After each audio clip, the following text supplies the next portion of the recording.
माझ्या पूर्ण दिवसाची मेहनत फक्त 10 ते 12 मिनटाच्या व्हिडिओमध्ये. श्री स्वामी समर्थ. कसे आहात सगळे? आता सुरुवात केली फ्रेश गनाश बनवण्यापासून, जे बनवताना मी लाईव्ह आले होते आणि ते लाईव्ह मी अपलोडसुद्धा केलं होतं आणि तुम्ही सगळ्यांनी ते बघितलंसुद्धा की किती सुंदर आणि एकदम फ्रेश गनाश आपण बनवतो घरच्या घरी आणि त्याला शाईन पण किती सुंदर येते. तर आजच्या दिवसाची सुरुवात झाली 6 केकच्या ऑर्डरपासून. म्हणजे मला माहीत नव्हतं की आज 6 केकच्या ऑर्डर असतील. 2 ते 3 ऑर्डर मला 8 दिवसापूर्वीच आल्या होत्या आणि बाकीच्या ज्या 3-4 ऑर्डर्स आहेत त्या मला अशा अचानक येत गेल्या. म्हणजे त्या दिवशी माहीत नाही तो दिवस माझ्यासाठी का स्पेशल होता, बट मला त्या दिवशी ना की बॅक टू बॅक ऑर्डर्स येत होत्या. एक झालं की एक अशा सारख्या ऑर्डर येत होत्या आणि खूप वर्षानंतर मी एकाच दिवशी 6 ते 7 केक केले आणि प्लस एक चॉकलेट मोदकची ऑर्डरसुद्धा कंप्लीट केली. तर असा पूर्ण दिवस माझा आज केक करण्यातच गेला. तर हा होता बेंटो केक, जो रोज फालुदा फ्लेवरमध्ये हवा होता आणि न्यू कस्टमरचा होता. त्याच्यानंतर हा ट्रफल केक होता आणि हा सुद्धा माझ्या न्यू कस्टमरचीच ऑर्डर होती. एका ओळखीच्या कस्टमरने त्यांच्या फ्रेंडला माझा कॉन्टॅक्ट नंबर दिला होता आणि त्यांचा बेबी 6 मंथचं टर्न होणार होतं, बेबी गर्ल होती. सो त्यांना ट्रफलमध्ये केक हवा होता आणि त्यांनी मला इमेजही सेंड केलं होतं. सो त्यांना जसं हवं तसं सेम टू सेम मी केक त्यांना बनवून दिला आणि त्यांची कमेंटसुद्धा खूप छान आली. त्यांना खरंच केक खूप आवडला आणि न्यू कस्टमर्सला ज्यावेळेस केक आवडतो त्यावेळेस हॅपीनेस वेगळाच असतो. तर ह्याला फिनिशिंग करून घेतली, सेट व्हायला ठेवून दिलं आणि नंतर ह्याला डेकोरेशन करायला घेतलं, कारण हा केक मला डिलिव्हरी करायचा होता. खूप सुंदर झाला होता हा केक. तर पुढे मी तुम्हाला फ्रंट साईडने पण डेकोरेट करताना दाखवते. सो प्लीज तुम्ही व्हिडिओ एंडपर्यंत बघा. खूप छान आणि स्पेशल केक्स आहेत ह्या व्लॉग्समध्ये. तर तुम्हाला ह्या सगळ्या केकमधला कोणता केक आवडला तो मला नक्कीच तुम्ही कमेंट करून सांगा आणि कसे वाटले केक ते सुद्धा नक्कीच सांगा. तर ह्याच्यामधले काही केक्स होते जे मी फर्स्ट टाईम बनवले होते. तर हा पण मी खूप दिवसानंतर बनवला होता आणि खूप सुंदर झाला होता हा केक. तुम्हाला आत्ता दिसत असेल ह्याचा फायनल लुक जो आहे तो सुद्धा मी तुम्हाला सगळ्या केकचे दाखवणार आहे. सो प्लीज व्हिडिओ लास्टपर्यंत बघायला विसरू नका, कारण ही माझी दिवसभराची मेहनत आहे. सो प्लीज सपोर्ट करा.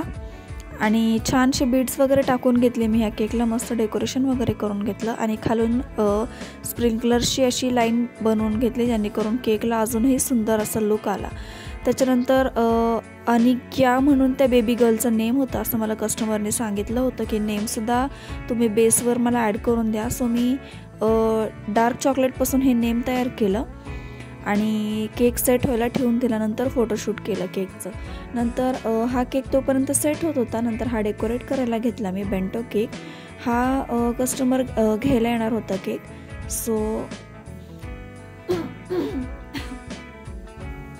हा सुद्धा मी डेकोरेट करायला घेतला. तर ह्या केकवर मला हा छोटासा फोटो म्हणजे टॅग लावायचा होता कपलचा आणि हॅपी बर्थडे तने असं नेम टाकायचं होतं ह्या केकवर आणि साईडने पूर्ण रेड हार्ट्स काढायचे होते. तर हा केकसुद्धा खूप सुंदर आणि क्यूट झाला होता. ह्याचासुद्धा फायनल लुक तुम्हाला व्हिडिओमध्ये दिसेलच. सो पहिले तर मी व्हाईटनी हार्ट्स काढून घेतले, नंतर वरतून रेडनी काढले, कारण ते नंतर स्प्रेड होतात. सो असंच करावं लागतं. नंतर हा होता त्या हाफ केकचा फायनल लुक आणि हा होता बेंटो केकचा फायनल लुक. तर आता करायचा होता चॉकलेट केक, जो मी बनवताना शूट नाही केला बट डेकोरेशन करताना तुमच्यासोबत शेअर करते. ही ऑर्डरसुद्धा मला अचानक अशी आली होती. त्याच्यानंतर मी ही सुद्धा कंप्लीट करायला घेतली. तर जोपर्यंत तुम्हाला माहिती आहे जोपर्यंत केक परफेक्ट होत नाही तोपर्यंत मी त्याला फिनिशिंग करतच राहते. तर सगळीकडून ड्रिपिंग नव्हती आली, सो मी सगळीकडून ड्रिपिंग वगैरे करून घेतली या केकला. छानसं मेसी वगैरे करून घेतलं आणि सेट व्हायला ठेवून दिलं. तर हा होता 1 kgचा केक, जो पायनॅपल फ्लेवरमध्ये होता आणि टॉल केकमध्ये होता वेलकम बेबी थीम केकचा.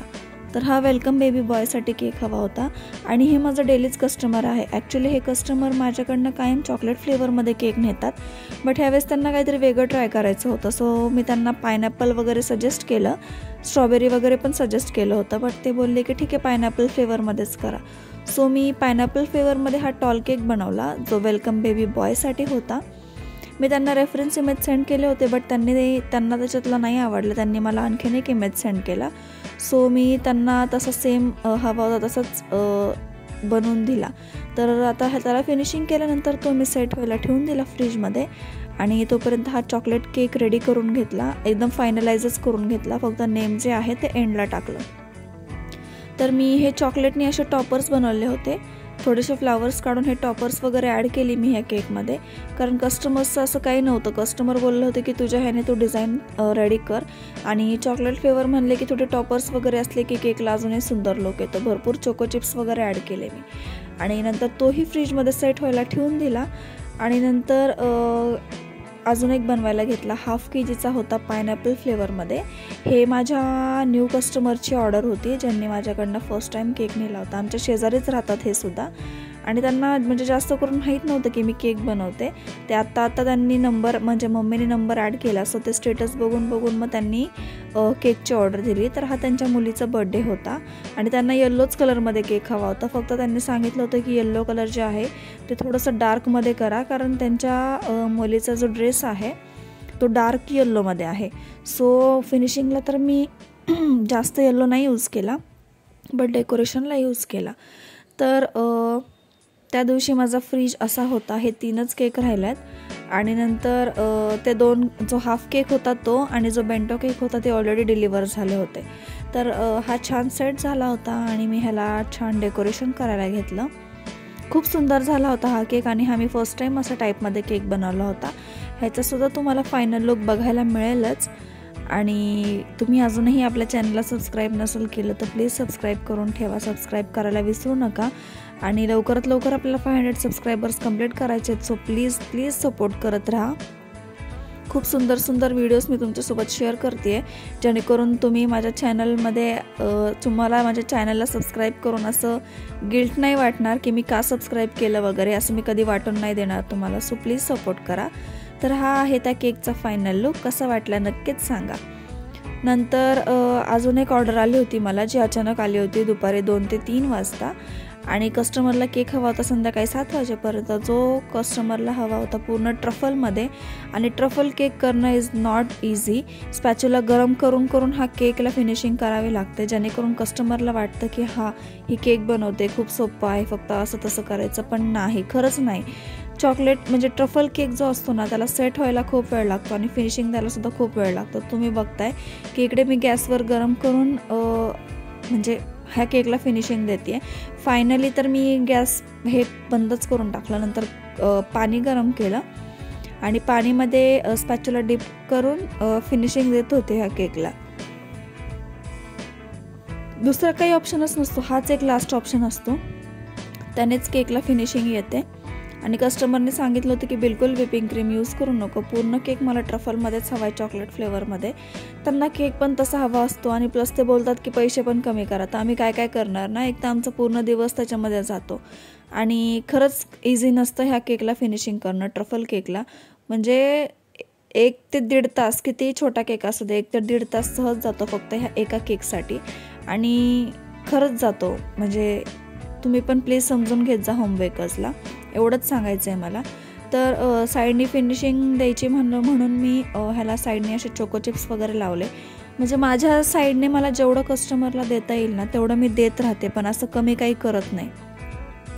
सो त्याला मी सेट व्हायला ठेवून दिला. तोपर्यंत हा सेट झाला होता. ह्याला मी क्रमकोट करून ठेवलं होतं आणि ह्याला मी आयसिंग करायला घेतली.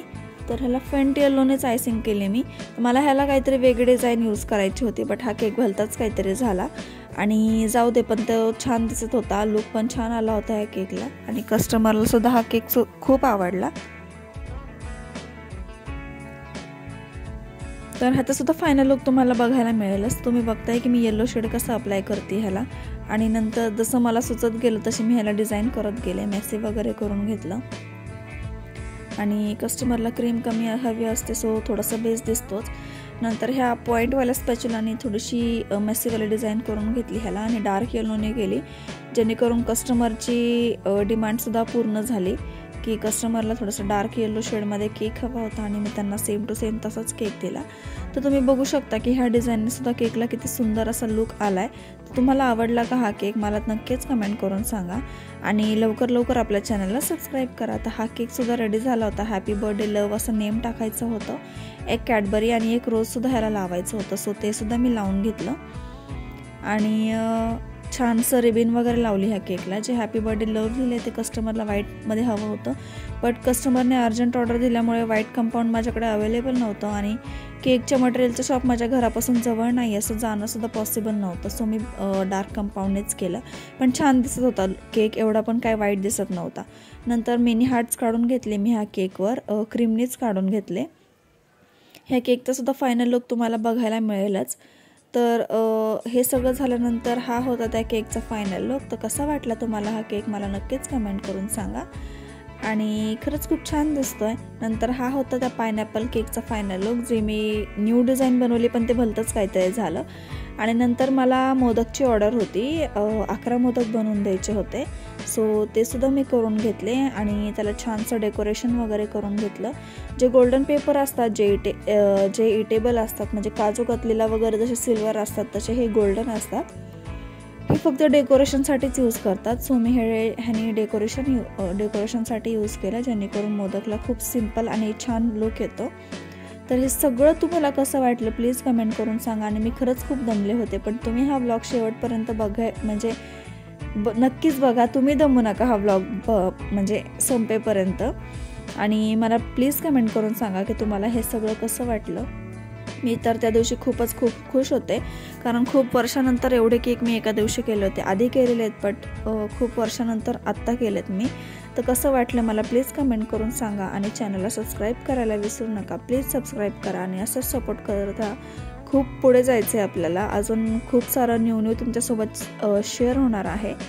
आणि कसं वाटलं तुम्हाला हे सगळं मला नक्कीच कमेंट करून सांगा.